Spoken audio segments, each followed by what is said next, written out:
Moving on, there's unrest across Iran with thousands of women taking to the streets to protest against the killing of a 22-year-old woman, Mahsa Amini. She was beaten to death by the so-called moral police for not wearing the hijab properly. Human rights groups say at least 8 people have been killed so far in the protests. Several videos are surfacing online showing women taking off their hijab. Vivekanand International Foundation. Ambassador, thank you very much for joining us here on Global Eye. Let me begin by asking you, what does this mean for the Iranian government and this moment in Iran's history? You know, before 1979, Iran had been modernized or westernized quite a bit, as we know, during the Shah's time. And since 1979, when the current dispensation or Ayatollah Khomeini came to power, we have seen that there was a constitution which provided, the Article 20 of 1979 provided equal rights to the women and men both. But over time, it was due to the Sharia implementation that there were several restrictions on the personal liberties of women have been placed. And this has been off and on coming out in the open by way of protests. And we have seen sometimes the women also challenging the authority because they consider it is a religious imposition on their free will. But this time, as a morality police, or as a mutabba, or as it is called, what they have done in the death of this young woman has actually infuriated a very large population of the country.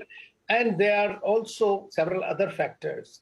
For example, the economic downturn, the problems that have been happening due to the pandemic, as well as due to the continuing sanctions. Iran happens to be the second largest sanctioned country in the world after Russia.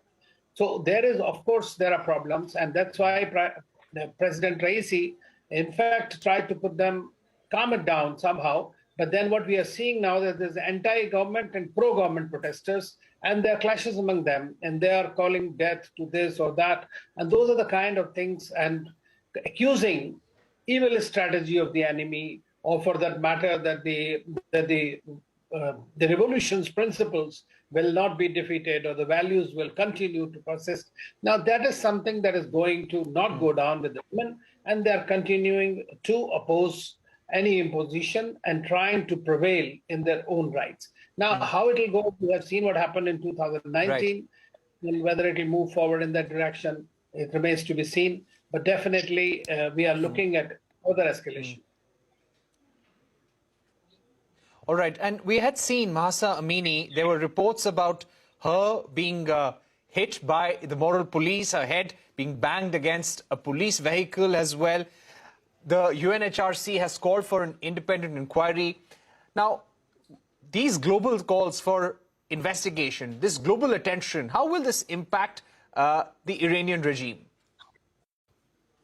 Well, I don't see that Iranian regime will at all be scared of these kind of calls for investigations, because, see, they know that they're already under maximum sanctions possible. They've been hoping for the revival of the JCPOA, the new Iran nuclear deal. That is also not moving forward in the right direction. And therefore, anything further, they will be considered as intervention in their internal affairs. And I doubt very much that the Iranian regime at the moment will consider or give any lenient way in this. In fact, if as President Raisi said, that protests are permitted, but riots are not. So there is a very little difference and a razor thin margin when these things go out of hand. So there could be greater violence. But at the moment, of course, I think that if the government does take action against those who are responsible for the death of Amini, I think that there might be some tempers. But then there are deeper roots, deeper causes for this kind of the people's frustration that is coming out of the streets. All right. Ambassador Trugunayat, thank you very much for joining us about the protests over the killing of a 22-year-old in Iran. And these anti-hijab protests are escalating across the country, and we'll keep an eye out for those as well. Thank you very much for joining us. That really brings us to the image of the week. veteran CNN journalist Christiane Amanpour sitting in front of an empty chair. This was after Iranian President Ibrahim Raisi cancelled their interview for refusing to wear a headscarf for their meeting in New York. Thank you for watching. Goodbye.